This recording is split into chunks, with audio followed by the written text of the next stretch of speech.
Baik, bismillahirrahmanirrahim. Assalamualaikum warahmatullahi wabarakatuh. Baiklah, jadi kami dari kelompok 5 ingin presentasikan sebuah materi yang berjudul tentang kromatografi fluida superkritis yang beranggotakan saya sendiri Mutiara Ramadhani, kemudian rekan saya Kak Devi Andalusia. Next. Next, selanjutnya. Nah, berikut ini adalah kromatografi fluida superkritis. Berikut ini adalah instrumennya. Nah, jadi yang sering kita kenal itu adalah suatu SFC. Nah, SFC tersebut adalah suatu pengembangan dari teknik kromatografi kolom dengan menggunakan cairan superkritis sebagai fasa geraknya. Kemudian cairan superkritis ini adalah suatu keadaan di mana material baik itu gas dan cairan berada pada suhu dan tekanan kritis. Dan suhu kritis adalah suhu di mana gas tidak dapat menjadi cair selama tidak ada penambahan tekanan, dan tekanan kritis adalah jumlah tekanan minimum untuk mencairkan gas pada suhu kritisnya. Nah, karakteristik dari cairan superkritis adalah perantara antara gas dan cairan, dan prinsip dasar SFC adalah perbedaan distribusi komponen di antara dua fasa dengan menggunakan fluida superkritis. Selanjutnya. Nah, berikut ini adalah gambar 1, di mana gambar 1 itu menjelaskan skema dari diagram fase ideal. Nah, jadi gambar 1 itu menjelaskan karakteristik titik dari kritis, yaitu CP, di mana titik ini diperoleh pada temperatur kritis TC dan tekanan kritis PC. Nah, setelah titik kritis, meskipun material diberi tekanan atau suhu yang meningkat, material tidak dapat berubah dari gas ke cair dan cair ke gas.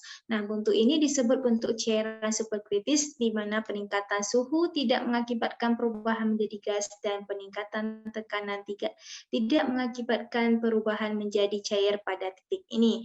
Pada diagram fasa, nilai TC dan PC didefinisikan sebagai daerah superkritis. Selanjutnya.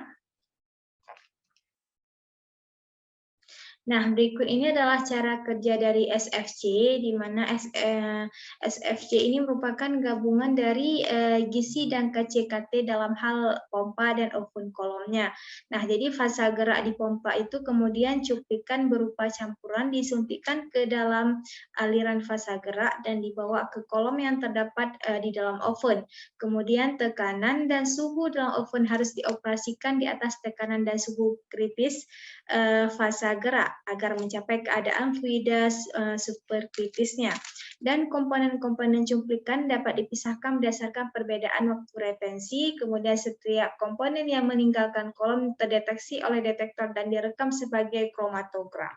Selanjutnya. Nah, berikut adalah skema dari SFC, di mana yang satu itu adalah tabung gas, kedua pompa, ketiga pressure control unit, kemudian 4 filter, 5 manometer, 6 katup on atau off, kemudian 7 tempat injeksi, 8 kolom, 9 resistor, 10 detektor, 11 komputer, dan 12 plotter. Selanjutnya.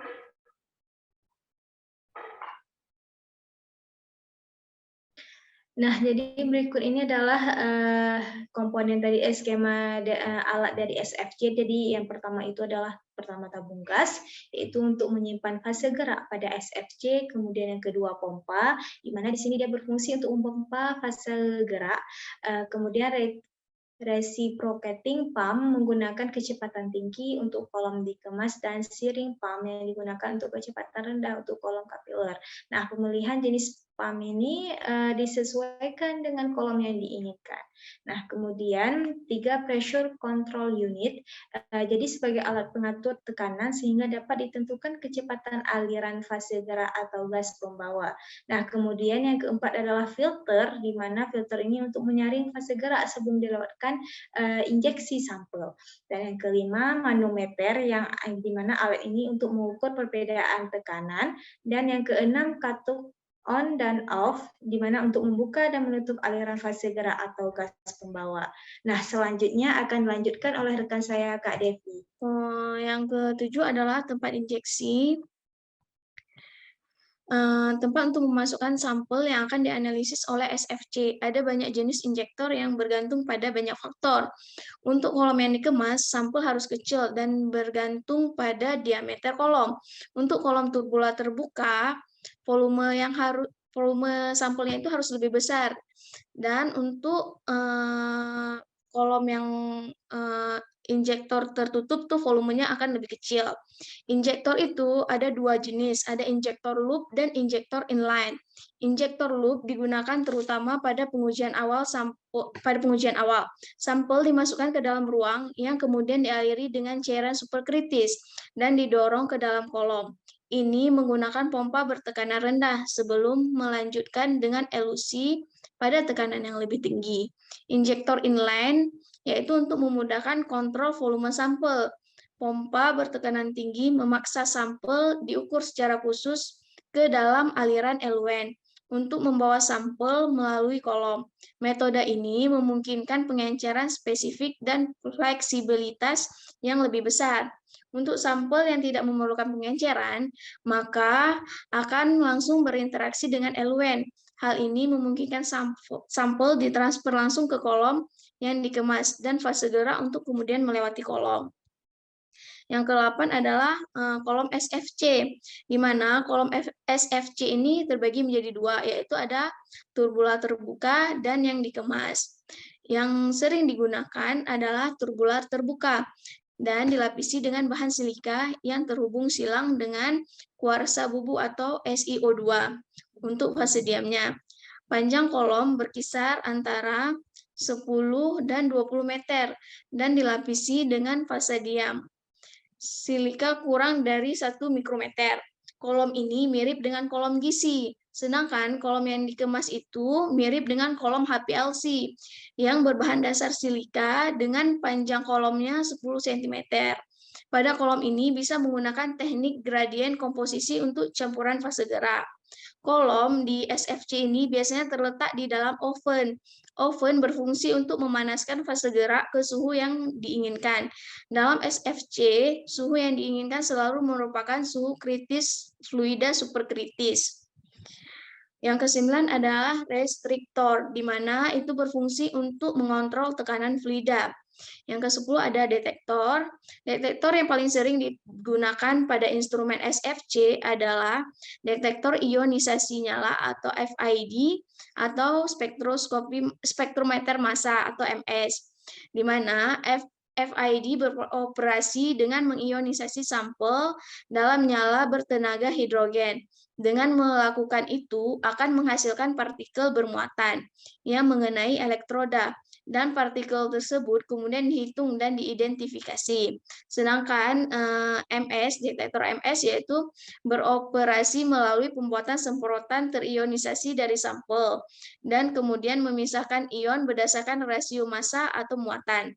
Rasio massa atau muatan kemudian akan diplot terhadap kelimpahan ion dan menciptakan sidik jari untuk bahan kimia yang diidentifikasi.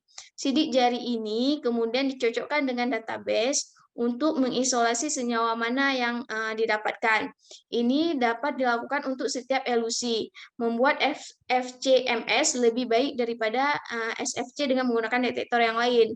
Selain kedua detektor ini, ada detektor UV dan nitrogen fosforus, di mana detektor UV adalah interaksi antara materi dengan cahaya UV.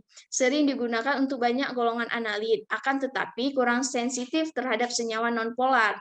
Sedangkan nitrogen fosforus detektor ini dia hanya selektif terhadap senyawa-senyawa yang mengandung nitrogen dan fosfor. Yang ke-11 adalah komputer, yaitu untuk merekam hasil analisis. Yang ke-12 adalah plotter, yaitu untuk mencetak kromatogram. Aplikasi SFC. SFC berfungsi untuk memisahkan berbagai campuran kompleks. Contohnya, campuran kompleks oligomer, kompleks lipida, dan kompleks hidrokarbon. Teknologi fluida superkritik sudah sejak lama dimanfaatkan untuk membantu proses industri, seperti ekstraksi pada industri makanan dan pemurnian pada industri farmasi, juga sebagai teknik analisa, yaitu kromatografi superkritik. Biasanya elemen yang digunakan yaitu karbon dioksida, karena karbon dioksida ini tidak mudah terbakar, tidak beracun, murah, dan titik kritiknya relatif rendah. Ini adalah beberapa analit dan matriks yang digunakan melalui pemisahan SFC. Kelebihan SFC yaitu dapat menganalisis solut yang tidak menguap, polar, atau mudah terabsorpsi. Kemudian dapat menganalisis solut yang berat molekulnya lebih tinggi daripada yang didapat oleh gizi. Dapat menganalisis molekul-molekul termolabil, dapat menganalisis cuplikan tanpa derivatisasi. Sedangkan kekurangan SFC yaitu merupakan instrumen baru sehingga belum banyak diterapkan karena harganya yang relatif mahal, kemudian tidak mampu mengelusi senyawa ionik moderat atau senyawa-senyawa yang sangat polar. Dapat dengan menambahkan fluida lain sebagai modifier. Kemudian biaya perawatan yang cukup tinggi, butuh kemampuan khusus untuk mengoperasikannya, dan membutuhkan teknik pengoperasian yang khusus. Demikianlah presentasi dari kami.